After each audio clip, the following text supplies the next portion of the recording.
3ပေါင်း3အမြောက်3ကဘယ်လောက်လဲ 3မြောက်3စနစ် မှန်ပါတယ်နောက်တစ်ပုတ်မြန်မာနိုင်ငံရဲ့ဒုတိယအကြီးဆုံးမြို့ကဘာမြို့လဲ မန်လီ မှန်ပါတယ်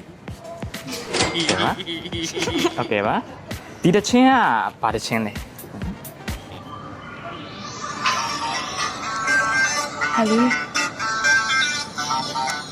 တချင်လားအာအဲ့တချို့ဆွေတချင်အာကိုစံ အေးရ တင်းနေ မှန်ပါတယ်မှန်ပါတယ်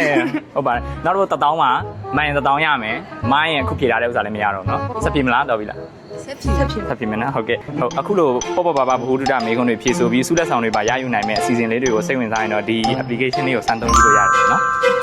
ကဲပါဒီရလေး ကတ်စတဟုတ်ကဲ့ ဟုတ်ကဲ့နောက်တစ်ပုတ်เนาะလူတစ်ယောက်မှာအာယုံ၅ပါးရှိတယ်အမြင်အကြားအနက်အတွေ့အထိနဲ့နောက်တစ်ခုကပါ အမြင်ချာအရတာ အရတာသိချလား ဂျာ အမြင်အကြားအနက်အတွေ့အထိနဲ့နောက်တစ်ခုက အရတာ သိချလားနော် ဟုတ်တယ် မှန်ပါတယ်နောက်ဆုံးတစ်ပုတ်2000မှာမိုင်း2000ရမယ်မိုင်းခုပြည့်တဲ့ဥစ္စာတွေမရတော့ဘူးเนาะဆက်ပြမလား ဆက်ပြမယ် ဆက်ပြမယ်နော်โอเค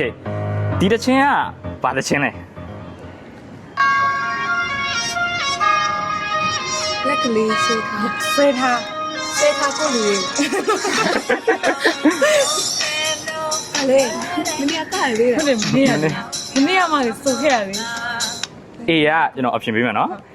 A ကမင်းရှိတဲ့မြို့ B ကတကြံမို့ C ကလက်ကလေးဆွဲတာ လက်ကလေးဆွဲထား သိကြရနော် သိကြတယ် မှန်ပါတယ်โอเคပါ2000ပါဟုတ်အခုလိုတချင်းနာမည်လေးတွေပေါ့နော်ခံမှန်းပြီးစုလက်ဆောင်တွေရယူနိုင်တဲ့အစီအစဉ်လေးတွေကိုစိတ်ဝင်စားရင်တော့ဒီ Play Store မှာ Guest Sound Quiz လို့ရိုက်ရှာပြီးဝင်ရောက်နားဆင်ဖြစ်ဆိုလို့ရပါတယ်နော်ကဲကျေးဇူးပါဗျ